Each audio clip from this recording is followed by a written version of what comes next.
ఇలాంటి ఒక బ్యూటిఫుల్ కథని, బరువైన కథని ప్రజెంట్ చేసినటువంటి మా సాయి రాజేష్ గారిని మాట్లాడవలసిందిగా రిక్వెస్ట్ చేస్తున్నాం. యా, ధీరజ్ ఎస్కే తక్కువ మాట్లాడంటే నేను ఎక్కువ మాట్లాడదాం అనుకున్నా ఈరోజు. థ్యాంక్స్ చెప్పే అవకాశం, బట్ ఇద్దరు తినేశారు టైము.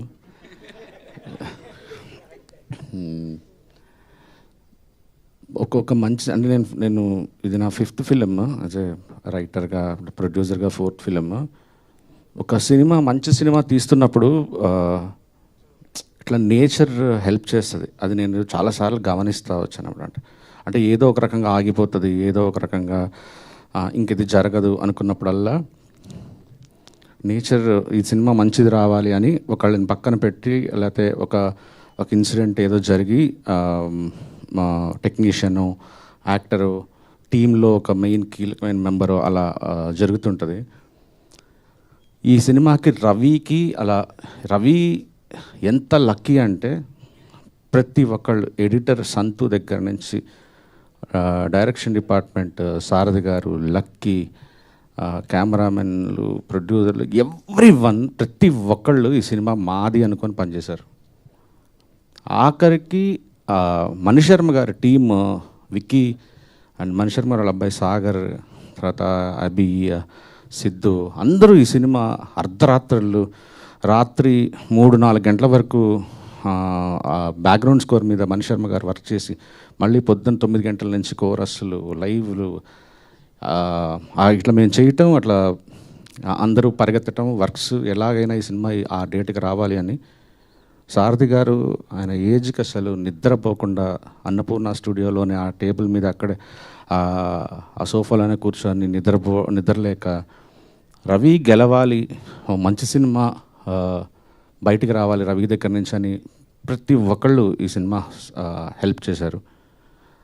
నాకు అప్పుడే తెలిసింది, అంటే నేను పర్సనల్గా నేను కూడా ఒక కో డైరెక్టర్ లాగా రవికి నాకే నేను సినిమా మంచి రేట్ కమ్మాను, సినిమా డీసెంట్గా వర్కౌట్ అయిపోతుందని తెలిసినా కూడా నాకు ఎందుకో రవి విజన్ని చూసినప్పుడు, రవి ప్యాషన్ చూస్తున్నప్పుడు, అంటే నేను కూడా ఏదన్నా చేయాలి సినిమా కోసం అని నేను కూడా వెళ్ళి కూర్చునేవాడిని, తనకి ఏదన్నా హెల్ప్ కావాలంటే చేసేవాడిని. కారణం బేబీ తర్వాత ఒక మంచి సినిమా, ఖచ్చితంగా ఒక మంచి సినిమా అయితే ఇవాళ ఆ రేంజ్లో బ్లాక్ బస్టర్ అవన్నీ పక్కన పెడితే తిట్టించుకోవద్దు. వీళ్ళు 1 ఫిల్మ్ వండర్ గాళ్ళు కాదు, ఎస్కేఎన్ కానీ సాయి రాజేష్ కానీ, వీళ్ళు మళ్ళీ రాయగలరు, మళ్ళీ మంచి సినిమా తీయగలరు అనేది లోపల చాలా ఉన్నింది నాకు. నేను అందుకే మధ్యలో చాలా ఇష్యూస్ అయినాయి ఫైనాన్షియల్గా కానీ, కొన్ని జిమ్మిక్కలు కానీ ఏవో చేసేవాళ్ళు అందరూ. నాకు ఒక కాన్ఫిడెన్స్ పక్కా ఉండేది. అంటే ఎస్కేఎన్ చెప్పినా నేను పెద్ద టెన్షన్ తీసుకోలే. ఎందుకు తీసుకోలేదంటే నేను సూపర్ కాన్ఫిడెంట్ ఏంటంటే ఈ సినిమా నాకు చాలా ఎపిసోడ్లు, బేబీ కంటే కూడా బెస్ట్ ఫిల్మ్ అనే ఫీలింగ్ యాక్చువల్లీ. చాలా ఎపిసోడ్లు కదా, సినిమా పరంగా కూడా ఇది చాలా బేబీ కంటే కూడా మంచి సినిమా అని నేను నమ్మాను యాక్చువల్లీ. కథ నేను రాసిండొచ్చు, కానీ ఇంత ఓన్ చేసుకొని ఒక డైరెక్టర్ తనది కాని కదా ఓన్ చేసుకొని ఇంత అద్భుతంగా తీయటం అనేది మేబీ ఈ సినిమాకి నేను డైరెక్టర్ అయితే కూడా ఇంత బెస్ట్ వచ్చిండేది కాదు షూర్గా. నాకు మధ్యలో ఎస్కేఎన్, ధీరజ్, కొద్దిగా రవి చాలా డేస్ ఎక్కువైపోతున్నాయి చూడు ఒకసారి నువ్వు అంటే, నేను ఫస్ట్ హాఫ్ చూశాను. నేను ఏదో షూటింగ్కి కూడా వెళ్ళలేదు. ఫస్ట్ హాఫ్ చూసిన వెంటనే చెప్పేశాను, వదిలేసేయండి డైరెక్టర్ని, ఫుల్ ఫ్రీడమ్ ఇవ్వండి. నువ్వు ఏమాత్రం అతని వర్క్లో వేలు పెట్టినా కూడా ఒక మంచి సినిమా రాదు ఫర్ షూర్. ఇది అసలు ఈ రవికి అసలు మనం బ్రెయిన్ అక్కర్లేదు ఈ సినిమాకి, వదిలేసేయండి అని చెప్పాను. ఈరోజు రవి బయట అసలు especially women they love your film. And నేను నీ సెన్సిబిలిటీస్కి నువ్వు చాలా పెద్ద డైరెక్టర్ అవుతావు రవి, నో డౌట్. ఎస్కేఎన్తో మళ్ళీ చేస్తావా లేదా అది నీ పర్సనల్ విషయం.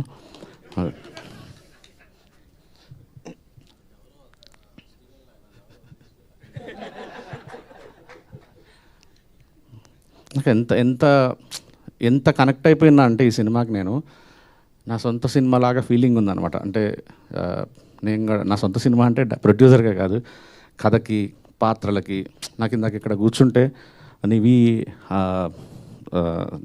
వీళ్ళిద్దరిని ఇక్కడ పక్క పక్కన చూస్తుంటే బ్రెయిన్లో అనమాట. అంటే ఇప్పుడు నిజంగా రియల్ లైఫ్లో నివి ఉంటే, నివికి ఒక కష్టం వస్తే, అంటే క్లైమాక్స్ తర్వాత తెలుసు కదా, కష్టం వస్తే మళ్ళీ స్టీవెన్ రాకుండా ఉంటాడా, ఇట్లా బ్రెయిన్ చూస్తుంటాడా, తనకి ఏమైనా ప్రాబ్లం వస్తే తనకు ఆ ప్రాబ్లం ఏమైనా తీస్తుంటాడా.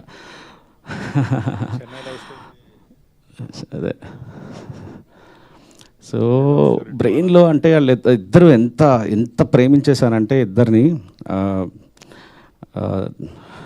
నాకు గౌరీ అంటే మా వాళ్ళు ధీరజ్ ఎస్కేను అందరు స్టార్స్, ప్రతి స్టార్కి కట్ చేయించడానికి ట్రై చేశారు అమ్మాయిలకి. ఆ అమ్మాయి ఫామ్లోకి వచ్చింది, ఈ అమ్మాయికి వెళ్ళి కట్ చెప్పు, ఈ అమ్మాయి ఫామ్లోకి వచ్చింది, ఈ అమ్మాయికి వెళ్ళి కట్ చెప్పు అని. నాకు అరే ఒక తెలుగు వచ్చిన అమ్మాయి అయితే కరెక్ట్గా మనం నీట్గా ఎక్స్ప్లెయిన్ చేయొచ్చు, సినిమా మనం ప్రాపర్గా కన్విన్స్ చేయొచ్చు ఆ క్యారెక్టర్ని అని చెప్పి అనుకున్నాను. అందరూ రిజెక్ట్ చేసుకుంటూ వచ్చారు. మనసులో ఎంత సంతోషపడేవాడిని అంటే వాళ్ళు తీసుకొచ్చిన ప్రతి ఒక్కళ్ళు క్యాన్సిల్ చేస్తుంటే మాకొద్దు బాగాలేదు, ఇది బాగాలేదు అంటుంటే ఓకే డన్, హ్యాపీ అనుకున్నాను. అదే నేచర్. నాకు ముందు రోజు నైట్ నేను లవర్ అనే ఒక సినిమా చూశాను. అసలు ఈ అమ్మాయి కదరా అసలు నివి అనిపించింది. పక్క రోజు కథ చెప్పిన వెంటనే చెక్ పట్టుకెళ్ళిపోయింది. కథ ఎలా ఉందో కూడా చెప్పలేదు. Thank you. ఎంత కష్టపడిందంటే తను సెకండ్ హాఫ్లో మీరు చూసుంటారు ఒక సీను.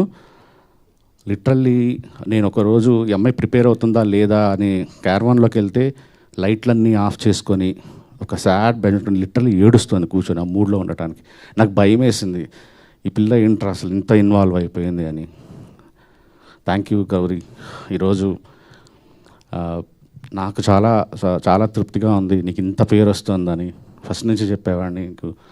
అండ్ నాకు హాస్పిటల్లో మదర్ సీన్ మీరు థ్యాంక్ యూ అండి, చాలా బ్యూటిఫుల్ చేశారండి అసలు. యాక్చువల్లీ తను ఒక డైలాగ్ చెప్తుంది తను. నేను ఎడిటింగ్లో ఎన్నిసార్లు రిపీట్, నాకు ఇప్పటికి కూడా ఆ ఒక షార్ట్ గురించి మళ్ళీ చూడాలనిపిస్తుంటుంది. మా డిఓపి గారు ఫెంటాస్టిక్గా తీశాడు. సినిమాకి ఏం కావాలో అసలు కొన్ని సీన్లు చూస్తుంటే అట్లాగా చెక్కినట్టుగా ఒక క్లాసిక్ తీసినట్టుగా విజువల్స్ ఇచ్చారు. Thank you sir. అండ్ నాకు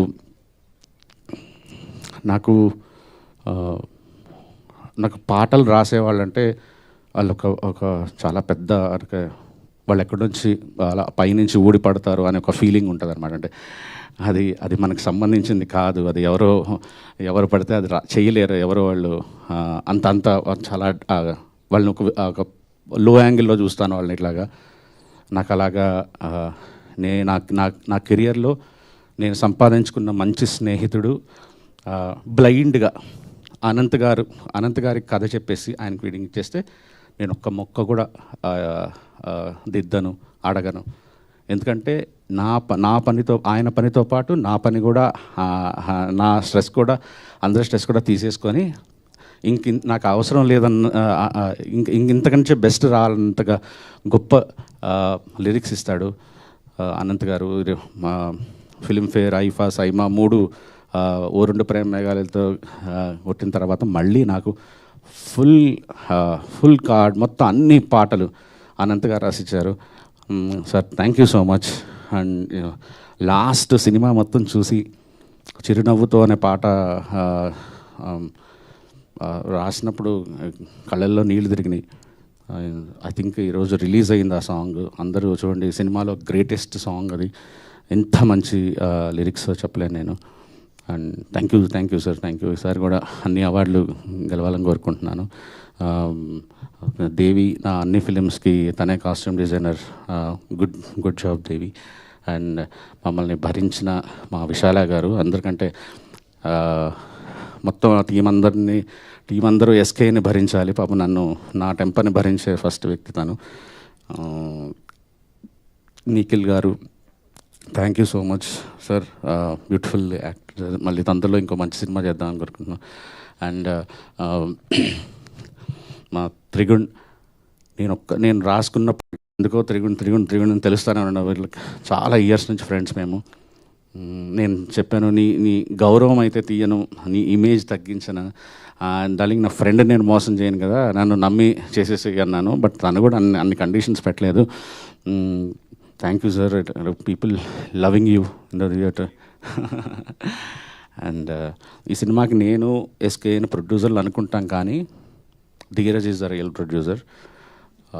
నిజంగా అంటే ఊరినే ఏం పని చేయించుకోలేదు, ఆయన కూడా షేర్ ఉంది సినిమాలో. ఎందుకంటే ఈరోజు నేను ఎస్కేఎన్ అసలు అట్లా ఏం జరుగుతుందో కూడా మాకు తెలియదు. ఎవ్రీథింగ్ డీల్ చేశాడు ధీరజ్. చాలా కష్టం సాయి రాజేష్ ఎస్కేఎన్ని భరించడం అనేది, ఎస్పెషల్లీ రిలీజ్ టైంలో. ధీరజ్ నిజంగా ఎస్కేఎన్తో పాటు నేను చెప్తున్నాను, ధీరజ్ని సంపాదించుకోవడం నా అదృష్టం. ఒక ఫ్రెండ్ని. ధీరజ్ నా ప్రతి ప్రాజెక్ట్లో ఉండాలని మనస్ఫూర్తిగా నేనే కోరుకుంటాను, ధీరజ్ కోరుకోనక్కర్లేదు. ఎందుకంటే నా నా నా నా పెయిన్ని, నా బాధ, నా స్ట్రెస్, ఎవ్రీథింగ్ ధీరజ్ తీరుస్తాడని నమ్మకం నాకుంది. అండ్ మా ఎస్కేఎన్ ఇద్దరికి అస్సలు సెట్ అవ్వదు. ఇద్దరు మైండ్ సెట్ వేరే. అసలు ఇద్దరు ఏ రకంగా సింక్ అవ్వం అసలు యాక్చువల్లీ. అలాంటిది ఇన్ని సంవత్సరాల నుంచి ట్రావెల్ అవుతున్నాము. రీజన్ ఒక్కటే, పిచ్చి సినిమా అంటే ఎస్కేఎన్కి. ఏదో డబ్బులు వస్తున్నాయి లోపల వేసుకుందామని ఉండదు. ఒక ₹1,00,00,000 వస్తే దాంట్లో అంటే మన శ్రవంతి గారి డ్రెస్సులాగా అవి తీసుకునే పేమెంట్ కంటే ఆవిడ కాస్ట్యూమ్స్ ఖర్చు ఎక్కువ ఉంటుంది. అలాగా మా ఎస్కేఎన్ డబ్బులు వస్తే సినిమా మీద ఎంత వస్తే అంత సినిమా మీద పెట్టేస్తాడు. తర్వాత అంటే ఫస్ట్ ముందు హిట్ కావాలి, ముందు బ్లాక్ బస్టర్ కావాలి. నాకు కానీ ఎస్కేఎన్కి అది ఒక్క కామన్ థింగ్ అదే ఉంటుంది. ఏంటంటే హిట్ కొట్టాలి. ఇది ఒక్కటే లోపల ఇద్దరిని నడిపిస్తుంటుంది. అందుకే మేము ఇద్దరు ఇంత ట్రావెల్ చేస్తున్నాం. ఇంకా ఈ జర్నీ ఇలానే ప్రశాంతంగా ఉండదు తెలుసు. మంచిగా సక్సెస్ఫుల్గా కొనసాగాలని కోరుకుంటున్నాను. Thank you. అండ్ ఎవరిని కిరణ్ గారు, నేను ఈ సినిమాకి చాలా బుర్ర పెట్టలేదు పబ్లిసిటీ విషయంలో. First time. యూజువల్లీ నేను అన్నింటిలో పబ్లిసిటీలో వేలు పెడుతుంటా. ఈ సినిమాకి నేను ఏది ఆలోచించలేదు. జస్ట్ నా పని ఏవో వర్క్ చేయించుకోవడం తప్ప. కారణం మీరే. ఎందుకంటే ఈ సినిమాని మీరు ఎంత ప్రేమించారంటే, మీరు ఒక ప్రొడ్యూసర్ అయ్యారు, మీరు ఒక డైరెక్టర్ అయ్యారు, మీరు ఈ సినిమా కొట్టాలని మీరే కష్టపడ్డారు. ఎవ్రీథింగ్. నిజం చెప్పాలంటే మేము తిరుపతికి వెళ్ళినప్పుడు కానీ, తర్వాత ఎక్కడికి వెళ్ళినా ఆయన ఈ సినిమా నాది అనుకున్నారు. ఆయనే ముందుకు తీసుకెళ్లారు. ఈరోజు ఈ సినిమాకి వన్ ఆఫ్ ద ప్రొడ్యూసర్ అనొచ్చు, వన్ ఆఫ్ ద డైరెక్టర్ అనొచ్చు, వన్ ఆఫ్ ద రైటర్ అనొచ్చు, వన్ ఆఫ్ ద అన్నీ అనొచ్చు. ఎందుకంటే మేమేమి పెద్ద ఇండస్ట్రీలో పెద్ద పేరున్న ప్రొడ్యూసర్స్ ఏం కాదు. బేబీ అనే ఒక ఫిలిం తీసుకొని అక్కడికి వెళ్ళాము. ఏ రోజు మమ్మల్ని వీ హ్యావ్ ఫైనాన్షియల్ ఇష్యూస్ మధ్యలో మమ్మల్ని ఏ రోజు డబ్బులు ఎక్కడ ఎప్పుడు ఏంటి, ఈరోజు కూడా ప్రౌడ్ చెప్తున్నాం. ఈరోజు కూడా ఆయనకి బ్యాలెన్స్ పెట్టే సినిమా రిలీజ్ చేసాం. ఐ థింక్ నో వన్ ఈరోజు డబ్బింగ్లో కూడా అడుగుపెట్టరు చాలామంది. థ్యాంక్ యూ అన్న. I love you. అంటే ఈ సినిమా ఒక తృప్తి ఉంది. మీకు ఒక మంచి సినిమా ఇచ్చాము, మీ కెరియర్లో బిగ్గెస్ట్ బ్లాక్ బస్టర్ ఇచ్చామనేది. ఎంత కష్టపడ్డారంటే నైట్ మేము అనుకున్న డేట్లన్నీ మెస్అప్ అయిపోయి ఆయన వేరేదేదో కమిట్ అయి ఉంటే పొద్దున 5 వరకు అక్కడ ఊరవతల అక్కడ దాదాపు 70 కిలోమీటర్స్ దూరంలో అక్కడ పనిచేసి కార్లో నిద్రపోయి పొద్దున మళ్ళీ 6 o'clock ఇంకో ఫిల్మ్ జాయిన్ అయ్యేవాడు. మళ్ళీ అక్కడ ముగించేసి మళ్ళీ కార్లో ఒక గంట పట్టుకొని మళ్ళీ షూటింగ్ జాయిన్ అయ్యారు. అంటే 24 hours రౌండ్ ద క్లాక్ పనిచేశారు ఈ సినిమా కోసం. I think no one will do. అంటే అసలు ఎందుకు ఇవ్వాలి వీళ్ళకి తెలియాలి. ఇంకొన్ని రోజులు నేను డేట్ లేకపోతే తెలిసి వస్తుంది అని అనుకోలేదు ఆయన. ఏదో ఒక ప్రాబ్లం వచ్చింది ఈరోజు. అందుకని ప్రొడ్యూసర్ని సపోర్ట్ చేయాలి, డైరెక్టర్ని సపోర్ట్ చేయాలి. తెలిసి Ravi is the most luckiest. ఇలాంటి హీరో దొరకటం అనేది ఒక డైరెక్టర్కి ఇంకా అదృష్టం అంతే. అది ఇంకా అదృష్టం నాకు కూడా రావాలని కోరుకుంటున్నాను. Yeah, thank you so much everyone. Media, ఈ సినిమాకి మీరు ఐ డోంట్ నో బట్ ఇంత పాజిటివిటీ, మీరు వేసిన ట్వీట్లు, మీరు సపోర్ట్ చేసిన విధానం, థ్యాంక్ యూ సో మచ్. ఎందుకంటే అది బికాస్ ఎస్కేఎన్ వల్ల అవ్వచ్చు, తన మీ ఫ్యామిలీలో ఒక మెంబర్ కాబట్టి, ఆర్ఎల్స్ ఏమో మీరు ఈ సినిమాని ఇంత ఓన్ చేసుకొని సపోర్ట్ చేశారు.